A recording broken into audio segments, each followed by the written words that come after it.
یا ابن زہرا روحی و جسمی لک الفدا، یا ابن زہرا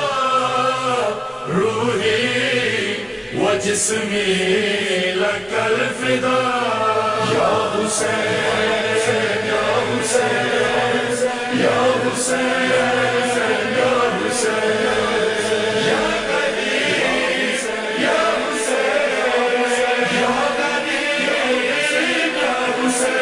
اعوذ باللہ من الشیطان اللعین الرجیم، بسم اللہ الرحمن الرحیم، الحمد للہ رب العالمین، والصلاة والسلام علی سیدنا و نبینا محمد و آلہ الطیبین الطاہرین،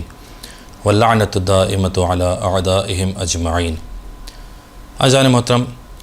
جس موضوع کے ساتھ آپ کی خدمت میں حاضر ہوئے ہیں، اصحاب امام حسین علیہ السلام کے حوالے سے کچھ ذکر کرنا ہے۔ اصحاب امام حسین علیہ السلام میں سے کچھ اصحاب وہ تھے کہ جو کربلا کے میدان میں امام کے رکاب میں جنگ کرتے ہوئے شہید ہوئے، اور کچھ اصحاب وہ تھے کہ جو کربلا سے پہلے کچھ مقامات پر شہید ہوئے ہیں۔ کربلا سے جو پہلے اصحاب شہید ہوئے ہیں ان میں سے ایک جناب قیس بن مصہر الصیداوی۔ آپ کا تعلق بنی الصیدا سے تھا، اور آپ ایک بہادر شجاع فرد تھے، وہ افراد کے جو اہل بیت علیہم السلام سے مخلص تھے، ان میں سے آپ کا نام سر فہرست تھا۔ آپ کے حوالے سے ابو مخنف لکھتے ہیں کہ جب امیر شام کی موت واقع ہوئی تو کوفہ کے شیعہ جناب سلیمان خزاعی کے گھر پر جمع ہوئے، اور وہاں پر یہ طے پایا کہ سید الشہداء امام حسین علیہ السلام کو خط لکھ کر بلوایا جائے اور ان کی بیعت کی جائے۔ تو جب سب سے پہلا خط لکھا گیا، امام کو دعوت دی گئی، تو وہ خط عبداللہ بن سبع اور عبداللہ بن وال کے ہاتھوں امام حسین علیہ السلام کی خدمت میں بھجوایا گیا۔ اس کے بعد کچھ دنوں بعد دوبارہ ایک خط لکھا گیا کہ جو جناب قیس بن مصہر اور جناب عبد الرحمن بن عبداللہ العرجی کے ہاتھوں روانہ کیا گیا۔ پھر کچھ دنوں بعد ایک اور خط لکھا گیا، اور وہ خط جناب سعید بن عبداللہ اور ہانی بن ہانی کے ہاتھوں امام کی خدمت میں بھیجا گیا۔ اور اس خط کا مضمون اس طرح سے تھا کہ لوگ آپ کے منتظر ہیں، امام کو مخاطب کیا گیا کہ لوگ آپ کے منتظر ہیں، اور لوگوں کی رائے آپ کے علاوہ کسی اور کے حوالے سے نہیں ہے، یعنی لوگ آپ کے علاوہ کسی اور کی بیعت نہیں کریں گے، بس مولا کوفہ کی طرف جلدی آئیے تاکہ لوگ آپ کی بیعت کر سکیں۔ پھر جب یہ خطوط سید الشہداء امام حسین علیہ السلام کو ملے، امام نے اپنے چچا زاد بھائی جناب مسلم ابن عقیل کو اپنا سفیر بنا کر کوفہ کی طرف روانہ کیا، اور ان کے ہمراہ جناب قیس بن مصہر اور جناب عبد الرحمن العرجی کو بھیجا۔ جب یہ حضرات کوفہ آ رہے تھے تو ایک مقام پر راستہ بھٹک گئے، تو یہاں پر اس مقام پر رک کر جناب مسلم نے جناب قیس کو امام کی خدمت میں دوبارہ بھیجا، واپس بھیجا، تاکہ امام کو اپنے احوال سے کی اطلاع دی جا سکے۔ جناب قیس امام کی خدمت میں آتے ہیں اور تمام احوال سے امام کو واقف کرتے ہیں۔ اس کے بعد امام جناب مسلم کے خط کے جواب میں ایک اور خط لکھتے ہیں، اور اس خط کو جناب قیس کے ہاتھوں جناب مسلم کے پاس بھجواتے ہیں۔ جناب قیس جب جناب مسلم سے دوبارہ ملتے ہیں تو اس مرتبہ جناب قیس جناب مسلم کے ساتھ کوفہ کی طرف روانہ ہوتے ہیں اور کوفہ میں داخل ہوتے ہیں۔ کوفہ کی ایک مومنین کی ایک بڑی تعداد کی بیعت جناب مسلم نے لی، بہت بڑی تعداد نے جناب مسلم کے ہاتھ پر بیعت کی، اور پھر جب یہ تمام بیعتوں کا سلسلہ چلتا رہا تو ان احوال سے واقف کرنے کے لیے امام کو دوبارہ جناب مسلم نے جناب قیس کو روانہ کیا۔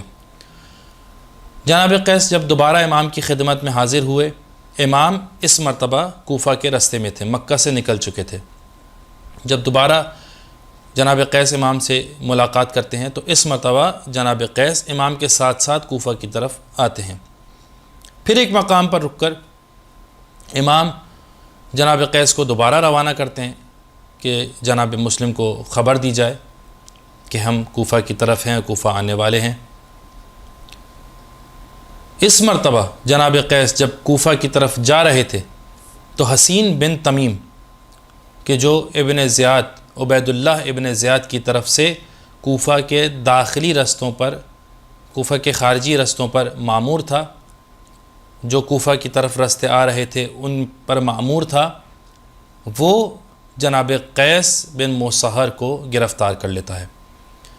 گرفتار کر کے عبید اللہ ابن زیاد کے پاس لے کر آتا ہے۔ جب جناب قیس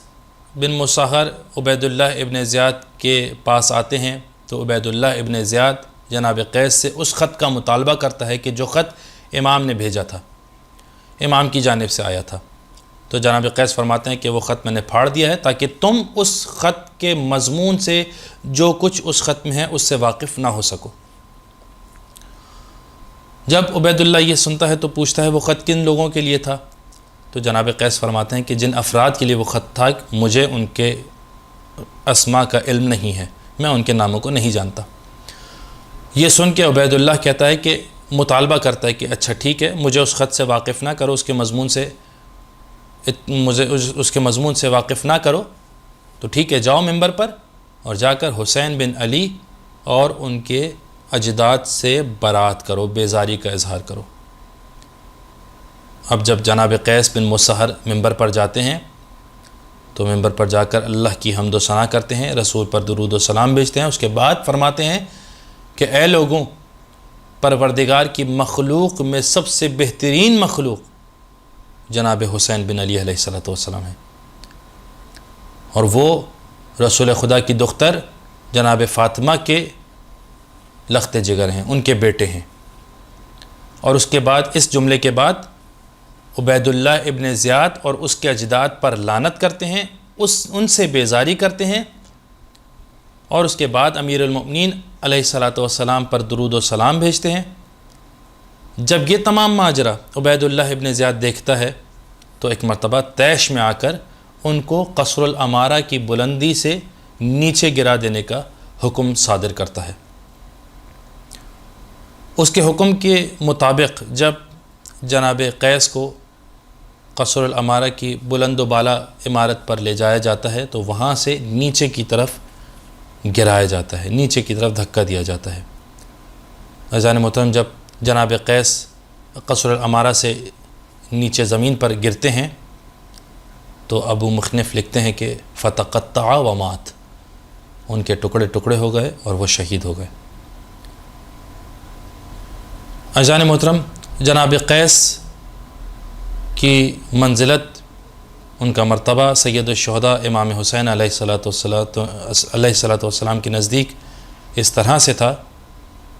کہ جب امام حسین کو جناب قیس بن مصہر کی شہادت کی خبر ملتی ہے تو روایت کے جملے ہیں کہ امام گریہ فرماتے ہیں، امام کی آنکھوں سے اشک جاری ہوتے ہیں۔ عزیزان محترم، ان معروضات کے ساتھ اس گفتگو کو تمام کرتے ہیں۔ پروردگار عالم سے دعا ہے کہ پروردگار دین اسلام کا صحیح فہم عطا کرے، اس پر عمل پیرا ہونے کی توفیق عطا فرمائے اور اپنی آخری حجت کے ظہور میں تعجیل فرمائے۔ والسلام علیکم ورحمۃ اللہ وبرکاتہ۔